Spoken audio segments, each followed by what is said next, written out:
Diduga korupsi PADes miliaran rupiah, kepala desa dan pengurus HIPA jadi tersangka dan ditahan Kejaksaan Negeri Tuban. R, EP, dan RW yang diketahui sebagai kepala desa, ketua, dan bendahara HIPA Tirto Sandang Pangan Desa Kedung Soko, Kecamatan Pelumpang, Kabupaten Tuban, Jawa Timur, menjadi tersangka dugaan kasus korupsi PADes Kedung Soko dan saat ini sudah ditahan Kejaksaan Negeri Tuban. Ketiga tersangka dinyatakan tersangka atas tindak pidana korupsi penyelewengan pendapatan asli desa PADes Kedung Soko, Kecamatan Pelumpang, Kabupaten Tuban.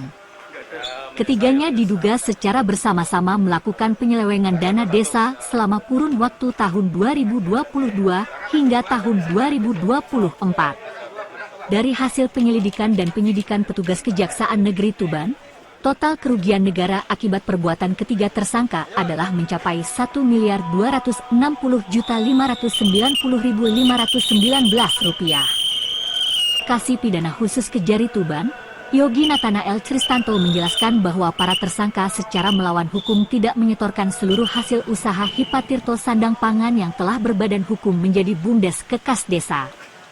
Mereka juga tidak menyetorkan seluruh hasil lelang pengelolaan tanah kas desa TKD selama 3 tahun terakhir.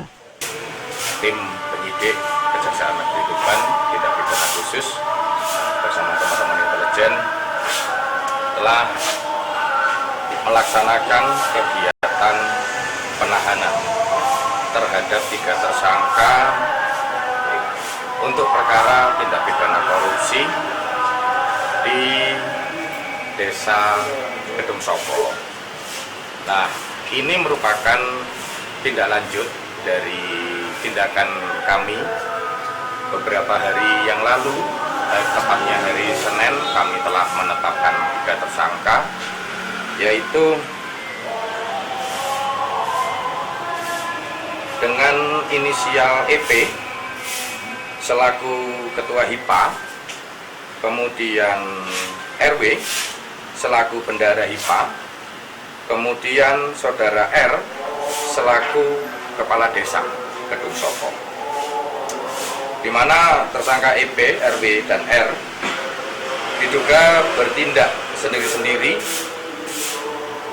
ataupun bersama-sama secara melawan hukum, tidak melakukan penyetoran secara keseluruhan hasil usaha HIPA Tirto Sandang Pangan Kedung Soko yang sudah berbentuk BUMDes dan hasil lelang pengelolaan TKD Desa Kedung Soko tahun 2022 sampai dengan tahun 2024, sehingga menimbulkan kerugian negara sebesar Rp1.260.590.519.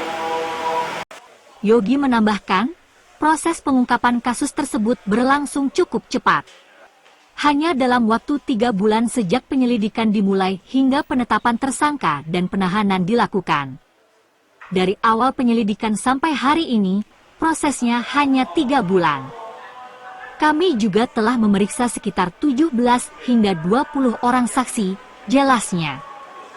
Pihak Kejaksaan Negeri Tuban memastikan, tidak menutup kemungkinan adanya tersangka baru dalam kasus ini. Ketiga tersangka dijerat dengan Primair Pasal 2 Ayat 1, Jo Pasal 18 Undang-Undang Nomor 31 Tahun 1999 tentang Pemberantasan Tindak Pidana Korupsi, sebagaimana telah diubah dengan Undang-Undang Nomor 20 Tahun 2001, Jo. Pasal 55 Ayat 1, Pertama KUH Pidana Jo.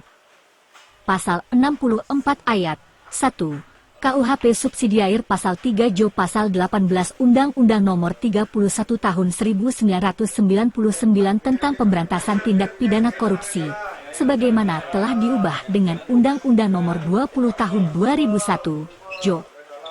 Pasal 55 Ayat 1, Pertama KUH Pidana Jo.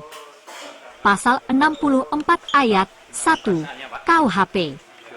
Dari Tuban, Jawa Timur, Pito Suarsono, Ainus Tuban ID melaporkan.